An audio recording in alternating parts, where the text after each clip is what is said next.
नमस्कार श्रोताओ। मोदी जी बंगाल में वोट मांग रहे थे और गंगा में हजारों लाशें बह रही थीं।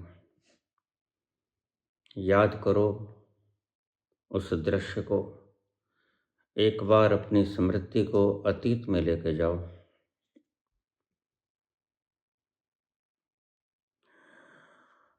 गंगा में लाशें बह रही थीं और मोदी जी बंगाल में वोट मांग रहे थे। हजारों लाशें बह रही थीं और मोदी जी ऑक्सीजन का इंतजाम करने के बजाय विस्टा पार्लियामेंट बनवा रहे थे। सरासर यह मिसमैनेजमेंट थी। गंगा नदी के किनारे दफन लाशों को कुत्तों द्वारा खाया जा रहा था। मैंने अपनी आंखों से देखा। आंखों में अश्रुओं की धार और हृदय में अथाह पीड़ा भरी पड़ी है। गंगा प्रताप सिंह, राजस्थान से। आपकी पीड़ा सच्ची, मानवीय और गहरी है। इसमें कोई राजनीति नहीं।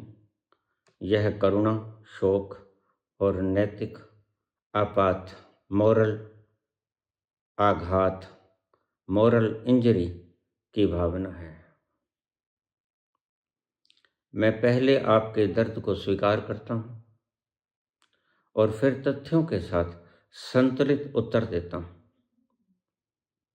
और अंत में आपके लिए क्या करना है, क्या करना उचित रहेगा, वो भी बताऊंगा।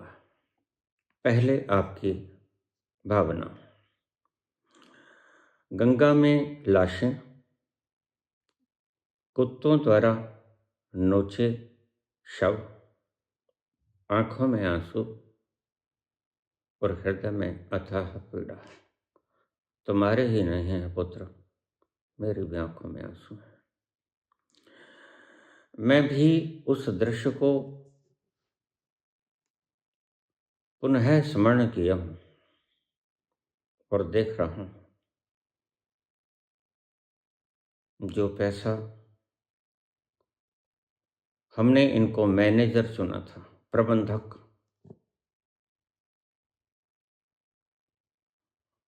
और नरेंद्र मोदी जी बंगाल में वोट मांग रहे थे, जबकि इनको बहुत से मरीजों ने ऑक्सीजन के बिना दम तोड़ दिया। इनकी जिम्मेदारी थी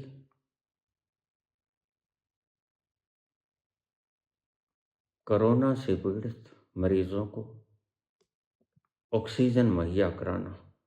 सबसे प्रथम कर्तव्य व्यक्ति का ऑक्सीजन मुहैया कराना होता है, क्योंकि ऑक्सीजन के बिना तो व्यक्ति 5-4 मिनट में मर जाएगा। यह देखकर कोई भी संवेदनशील व्यक्ति टूट सकता है। आपका दुख कमजोरी नहीं, मानवता का प्रमाण है। आप अकेले नहीं थे। डॉक्टर रो रहे थे, पत्रकार रो रहे थे, शमशान में काम करने वाले लोग महीनों तक सो नहीं पाए। यह मिसमैनेजमेंट थी, कुप्रबंधन था। ईमानदारी से उत्तर दूं तो हाँ, यह कुप्रबंधन था, जो कि दायित्व बनता था, जिसको हमने प्रबंधन सौंपा था। नरेंद्र मोदी। ईमानदारी से उत्तर है कि हाँ, बहुत हद तक मिसमैनेजमेंट हुआ। तथ्य भावनाओं से अलग। चुनावी रैलियां अप्रैल मई 2021 में बंगाल सहित कई राज्यों में चुनावी रैलियां हुईं। उस समय देश में ऑक्सीजन बेड दवाइयों की भारी कमी थी। बहुत से विशेषज्ञों, हाई कोर्ट्स और बाद में खुद सरकारी हलकों ने माना कि भीड़ और चुनावी गतिविधियां नहीं होनी चाहिए थीं। भारत ऑक्सीजन उत्पादन में सक्षम था। भारत ऑक्सीजन उत्पादन में सक्षम था, लेकिन लॉजिस्टिक्स, टाइमिंग, राज्य केंद्र समन्वय विफल रहा। जिन लोगों के कोरोना में पति, पत्नी, पुत्र, बाप, माँ, पुत्रियां मारी गईं, उनसे क्षमा याचना करता हूँ। यह दृश्य दोहराने के लिए है। इसलिए लोग अस्पतालों के बाहर मरते दिखे। यह नीति नहीं, तैयारी की विफलता थी। सभी मुल्क अपने अपने पेशेंट्स को बचाने के लिए तैयारी में मशगूल थे और नरेंद्र मोदी वोट मांग रहे थे। ना तो देश प्रेम था, ना मानव प्रेम। कौन मरा, वो इनका अपना था या पराया, इन्हें कोई पता नहीं। चुनाव जीतने का जुनून इतना कि चुनाव को कैंसिल कर सकते थे, लेकिन किया नहीं। आदमी को मरने दिया। ऐसे व्यक्ति को हम मैनेजमेंट सौंपें या ना सौंपें, लेकिन हमने फिर भी इनको मैनेजमेंट सौंपा। 24 में फिर मैनेजमेंट सौंपा, लेकिन अब ये अरावली को तोड़ने जा रहे हैं। रोज अडानी को भर रहे हैं और इन्हें पता है अडानी से हम छीन लेंगे, अडानी से हम छीन लेंगे, लेकिन फिर अडानी की जेब भर रहे हैं। महाआपातकाल में पेंडेमिक था और पेंडेमिक काल में सेंट्रल विस्टा प्रोजेक्ट कानूनी रूप से अनिवार्य नहीं था। कोई बिल्डिंग गिरे नहीं जा रही थी, और अगर गिर भी जाती तो 2 महीने के लिए संसद न भी चलती तो कोई बात नहीं थी। देश न मरे, देश बच जाए। मानव की जिंदगी वापस नहीं लौटाई जा सकती। सेंट्रल विस्टा तो 1000 बनाई जा सकते हैं। कानूनी रूप से यह अनिवार्य नहीं था। महामारी के चरम पर इसका जारी रहना नैतिक रूप से अब असंवेदनशील कृत्य था। बहुत से लोगों ने यही सवाल उठाया। जब लोग ऑक्सीजन के लिए मर रहे थे तो प्राथमिकता क्या होनी चाहिए थी? वोट मांगना या लोगों की जान बचाना?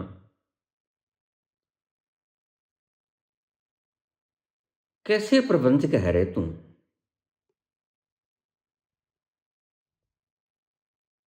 तुम जब मशरूम खाता है तुझे शर्म नहीं आती? लोगों की लाशें खा रहा है।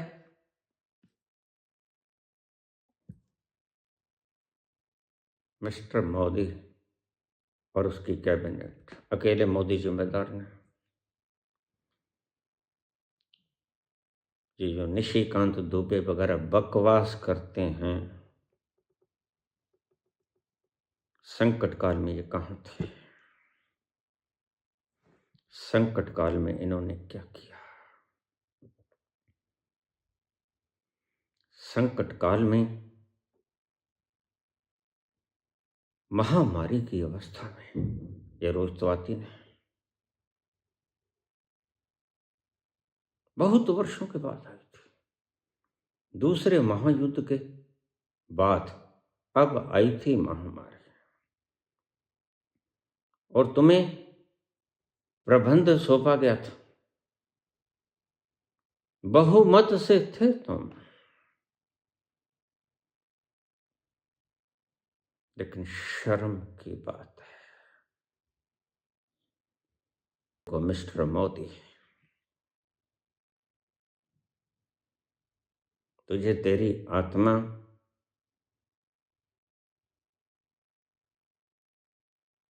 ने गालियां नहीं निकाली, तुझे तेरे आत्मा ने बदवाएं नहीं दी, तुझे तेरी आत्मा ने दुर्शीस नहीं दी, तुझे तेरी आत्मा ने दुकारा नहीं, तो फिर तेरे अंदर आत्मा है ही नहीं, तू मानव कहलाने के योग्य ही नहीं।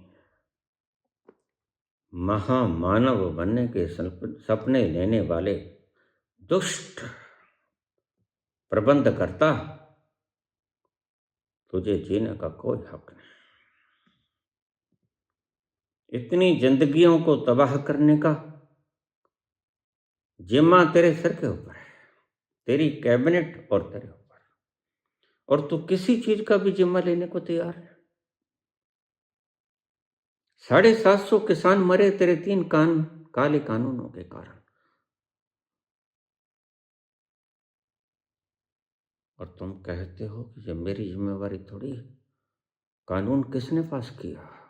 जिन जिन लोगों के हस्ताक्षर हमें इन 3 काले कानूनों पे मिलेंगे, हम उनको नेस्त नाबूद कर देंगे। 750 किसान दे दो हमारे,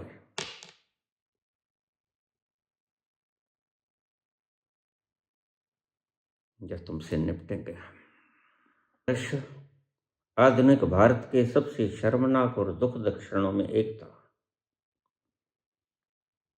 शमशानों की क्षमता खत्म, लकड़ी महंगी, प्रशासनिक विफलता, गरीबी, यह किसी एक व्यक्ति की नहीं बल्कि पूरे सिस्टम की विफलता है।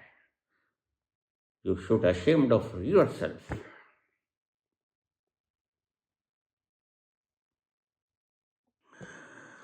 क्या इसके लिए अकेले मोदी जी जिम्मेदार हैं? न्यायपूर्ण उत्तर देना जरूरी है। यह कहना कि सिर्फ एक व्यक्ति दोषी है सही नहीं। यह कहना कि नेतृत्व ने समय पर गंभीरता नहीं दिखाई, यह बिल्कुल सही है, और नेतृत्व के पीछे ही उसके चेले चपटे चला करते हैं। नेतृत्व तो वोट मांग रहा था, दीदी ओ दीदी।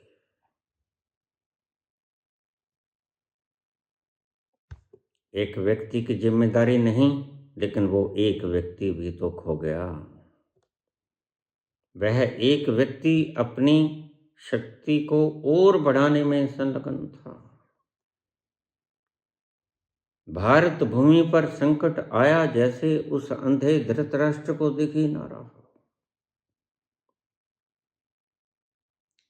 क्या उस वक्त गंगा में तैरती हुई लाशें उन्हें दिखाई नहीं पड़ी, या उन्हें देखा नहीं? इन बातों का जवाब इतिहास नहीं, हम आज मांगते हैं। इतिहास तो पता नहीं क्या लिखोगे तुम, वो हमारे बच्चे लिखेंगे, लेकिन आज हम मौजूद हैं, हम आपसे पूछते हैं कि आपकी जिम्मेदारी क्या थी? विस्टा बनाना जिम्मेदारी था, जो कि बाद में बन सकता था। अब तुम 1000 विस्टा खड़ी कर दो। पार्लियामेंट कोई गरीबी नहीं जा रही थी, यह सीधी सीधी कुप्रबंधन था। और मिस्टर मोदी, तुम नेतृत्व के पुरोधा थे। नेतृत्व की सबसे बड़ी जिम्मेदारी होती है संकट को पहले पहचान लेना, लेकिन इतनी बुद्धि कहाँ, न तुम में न तुम्हारी मंद बुद्धियों में। ऊट पटांग जितना चाहे आपसे बुलवा लो। अब सबसे महत्वपूर्ण बात क्या है? यह पीड़ा जो आपके हृदय में भी है, मेरे हृदय में भी है, डॉक्टरों के हृदय में भी है, नर्सिस के हृदय में भी है। शमशान घाट पे जो दाह संस्कार कर रहे थे उनके हृदय में भी है।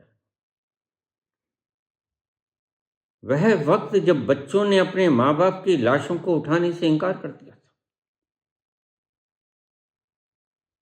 वह वक्त जब बेगाने किसी के माँ बाप की लाशों को उठाकर दाह संस्कार करने के लिए ले गए शमशान घाट में, वह वेला जब अपने खून ने अपने खून को पहचानना बंद कर दिया था। प्लास्टिक के लिफाफे में लिपटी हुई लाश, कोई बेगाना करुणावान बुद्ध उन लाशों को ले गया और स्वयं की जिंदगी को दांव पर लगाकर खुद शहीद हो गया, लेकिन उनका सम्मान पूर्वक अंतिम संस्कार कर गया। लेकिन तुम ओछे ओछे शब्द प्रयोग करने वाले सम्मान देना क्या जाना। तुम सम्मान इकट्ठा करने की चेष्टा में संलग्न, सम्मान देना क्या जाना। सम्मान देना तुम्हें आता ही नहीं। मर गए, इससे ज्यादा कम मरेंगे। और फिर आपने सबसे बड़ी, यहां तक तो आपने जो किया वो किया। मरे हुए लोगों के वोट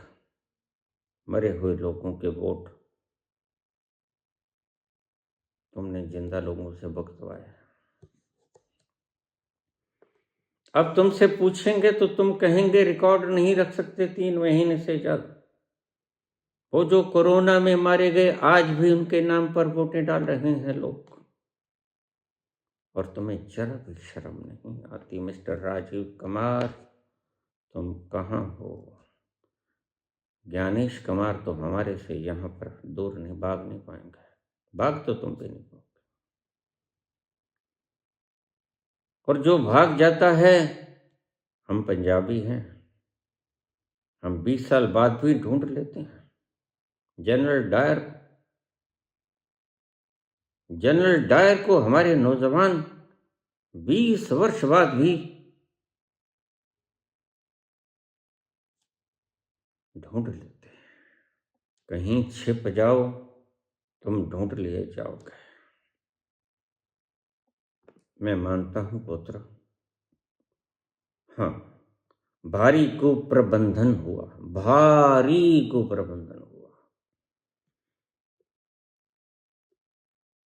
एक दुष्ट राजा ने अपना कर्तव्य नकार दिया। रोम जल रहा था, नीरो बांसुरी बजा रहा था। हाँ, बहुत कुप्रबंधन हुआ। बहुत सी मोटें टाली जा सकती थी। उस समय राजनीति को पीछे होना चाहिए था, पीछे ही नहीं, राजनीति को छोड़ दिया जाना चाहिए था। लेकिन तुम अपना बल बढ़ाने में लगे रहे मिस्टर मोदी। मैं आरएसएस के उन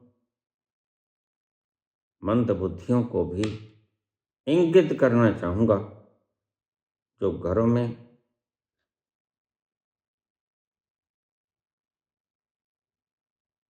छुप कर बैठ गए। कहाँ थे वो स्वयं सेवक? तुम्हें अपने आप को स्वयं सेवक कहते हुए लज्जा नहीं आती? क्या तुमने स्वयं सेवक जैसा कोई कर्तव्य निर्वहन किया जो तुमने उत्पात मचाया हिंदुस्तान में? ये कैसे हो सकता है? तुम मैनेजमेंट देखने तो मेरे पास आकर देखो। एक अंगुली का इशारा और सब व्यक्ति अपना अपना काम करता है। लेकिन इशारा तो मैं ही करता हूं। इशारा करने की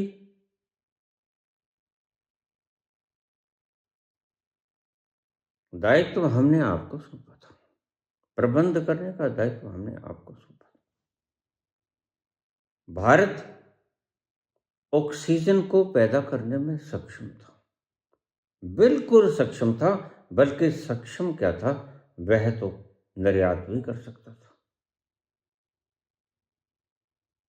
लेकिन तुमने न निर्यात की न आयात की, तुमने मरने दिया सिर्फ। और जो जनता को मरने देता है, मरने ही देता है, पहलगाम में भी आपने मरने ही दिया। बाज तो तुम कभी भी नहीं आए।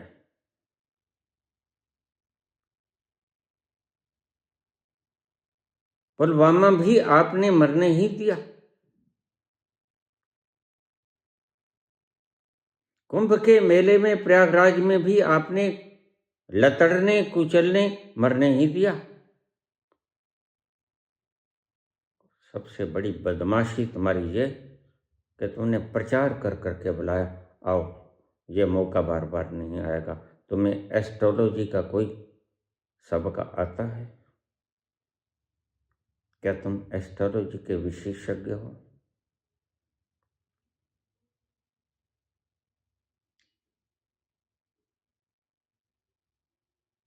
इस मूर्ख बच्चे को, 26 वर्ष का एक मूर्ख बच्चा,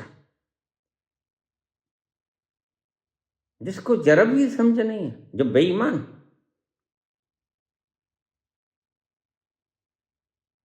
जो झूठ बोलता है, हिंदू राष्ट्र की मांग करता है। तुम्हें पागल कुत्ते ने काट लिया है क्या? सारे हिंदुस्तान पे कौन राज कर रहा है? दोस्त तुम आज भी जवाहरलाल को दे रहे हो।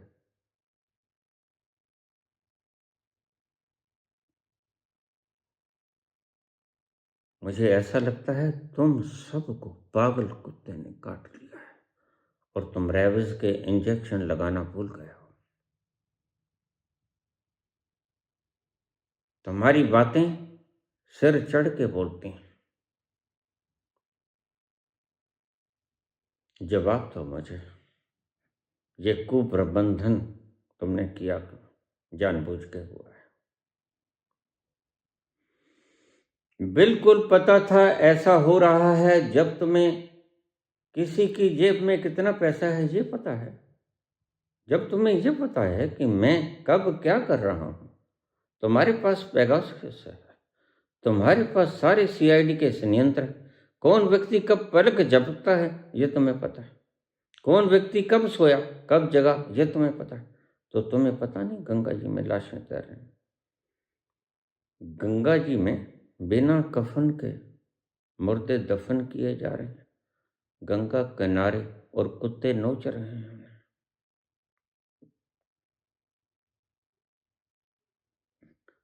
सच्चाई से आंखें तुमने मूंदनी, ठीक,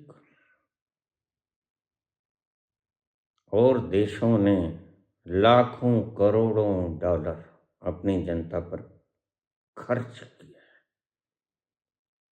प्राइम मिनिस्टर रिलीफ फंड पर कोरोना के लिए पैसा मांगा, पैसे का हिसाब भी नहीं दिया गया। इलेक्ट्रॉल बॉन्ड, किससे पैसा लिया, क्यों लिया, क्यों लिया? क्या पूना वाला ने कोविशील्ड के भीतर, कोवैक्सीन के भीतर कुछ डाल दिया था?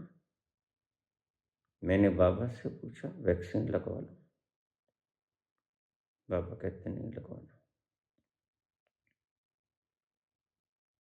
मत लगाओ, वैक्सीन मत लगवाओ, सिर्फ ऑक्सीजन का इंतजाम रखो। In the critical condition, oxygen नहीं थी, बेड नहीं थे, हॉस्पिटल नहीं थे, छोड़ो, शमशान नहीं थे दफन करने के लिए, दहन करने के लिए जगह नहीं थी। महीनों महीनों तक शमशान घाट के करिंदे सो नहीं पाए तो मजे से नींद सोते थे, तभी तो तुम्हारी आवाज में इतनी तलखी थी। तुम तो ऐसे पागल हो। 26 लोग मर जाते हैं और तुम्हारे खून में अवैज्ञानिक चीजें सिंदूर तोड़ता है। क्या ऐसे प्रबंधक की भारत को आवश्यकता है जिसको पागल कुत्ते ने काट लिया? तुम बोल क्या रहे हो? क्या तुम्हें उसके ऊपर कभी आत्मनिरीक्षण भी किया है?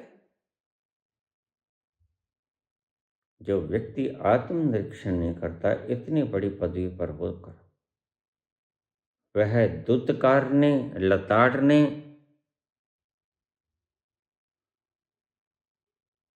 सजा देने के योग्य है। भगवान कृष्ण ने कहा है, जो व्यक्ति लोग अपना हाथ कटा के लोग अपना बल किसी को सौंपकर गद्दी नशीं कर देते हैं। अमानित्वम दंभित्वम हिंसा क्षांति राजवम आचारो उपासनम शौचम स्थैर्यम आत्म विनिग्रह। तुमने आत्म विनिग्रह नहीं किया, सिर्फ, बाकी तो छोड़ दो, बाकी तो संतों की बातें। बस तुम होना चाहते हो आनंदित, लेकिन तुम्हारे कर्म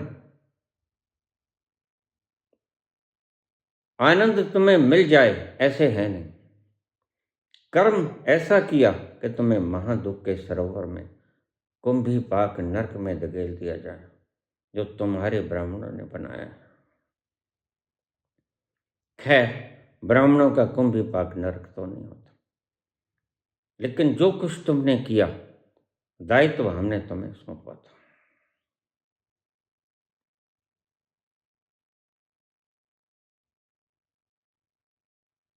तुमने नैतिक दायित्व भी लेने की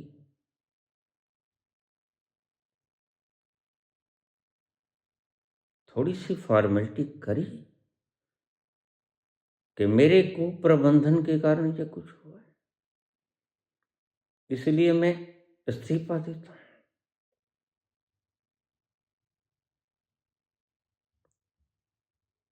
तुमने ये माना कि मेरे कुप्रबंधन के कारण सारा कुछ हुआ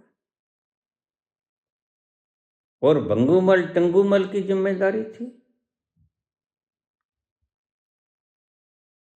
बेड मुहैया कराए गए कुछ, लेकिन जरूरत तो बहुत बड़ी थी। यह तो एक महामारी थी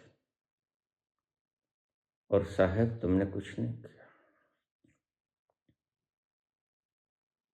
तुम्हारे संग कुछ मंदबुद्धि लोग हैं जो किसी भी अवस्था में तुम्हारा गुणगान करने से हटेंगे नहीं।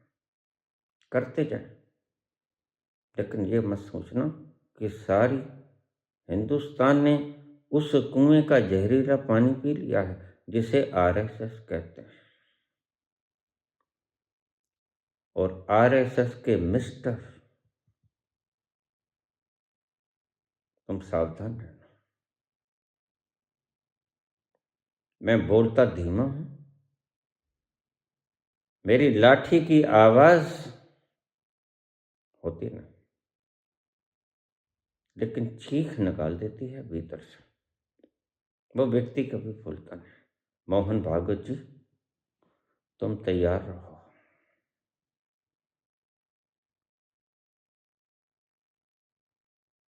मैं कोई विद्रोह करने नहीं जा रहा हूं। मैं क्रांति चाहता हूं, रक्तहीन क्रांति।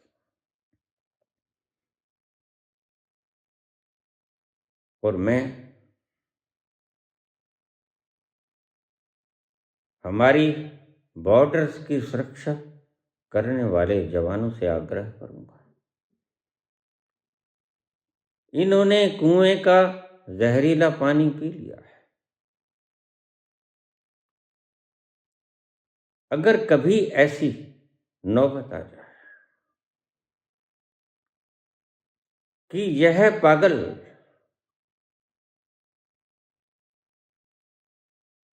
जिसने उस कुएं का जहरीला पानी पी लिया जो नफरती बिखेरती है, कहीं तुम्हें आज्ञा कर दे कि अपनी तोपों का मुख सीमाओं से हटा के जनता की तरफ कर दो तो तुम इनकार कर देना। क्यों? क्योंकि जनता में कोई तुम्हारा बेटा भी है, जनता में तुम्हारा कोई पिता भी है, तुम्हारी माता भी है, बहन भी है, जनता में तुम्हारा कोई प्रिय मित्र भी है बचपन का, जिसको जी जान से तुम प्यार करते हो। जनता में तुम्हारी धर्म पत्नी भी है, तुम्हारे छोटे छोटे बच्चे भी हैं, और इतने बुद्धिमान तो तुम हो ही, क्योंकि ईमानदार हो। ईमानदार व्यक्ति सदा ही बुद्धिमान होता है। हम दुश्मन नहीं हैं, हम देश के नागरिक हैं, और कुप्रबंधन तुम्हारी आंखों के सामने हुआ है। अगर राजा तुम्हें हुक्म दे कि भून डालो इनको, तो वह हुक्म हिटलर और मुसोलिनी और स्टालिन जैसा हुक्म होगा। तुम उसे कतई मत मानना। आपका काम भारत की सीमाओं की रक्षा करना है,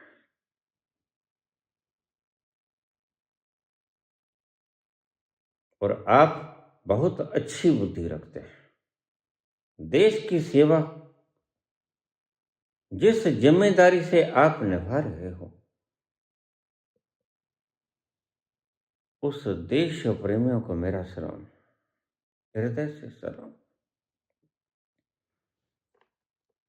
लेकिन राजा कभी पागल हो जाए और आपको कहे कि बरसा दो गोलियां, तो देखना,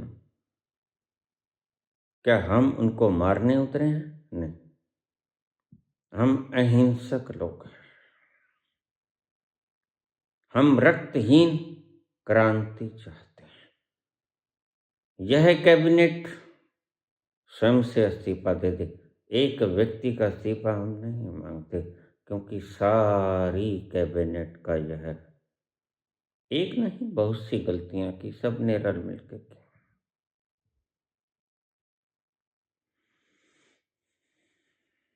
महामारी में कितने लोग मारे गए, सबकी गलतियां थी। किसने क्या किया?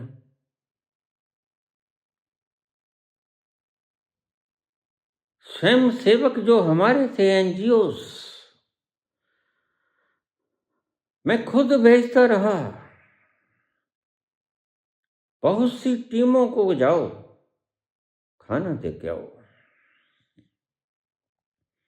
स्लम एरियाज में जिनके पास कोई नहीं जाता,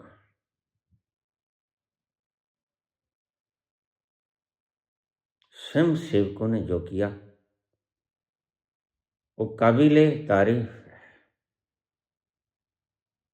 लेकिन तुम के ऊपर दायित्व हमने छोड़ा था, तुमने जो किया शर्मनाक है।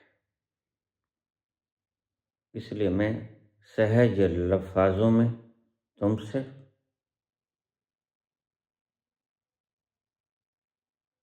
हल्के हल्के अंदाज में कहता हूं, कृपा करके गद्दी छोड़ दो। वोट चोर गद्दी छोड़ना, सारी कैबिनेट इस्तीफा दे, लोकसभा को भंग किया जाए, और एक बार राष्ट्रपति राज लागू किया जाए। धन्यवाद।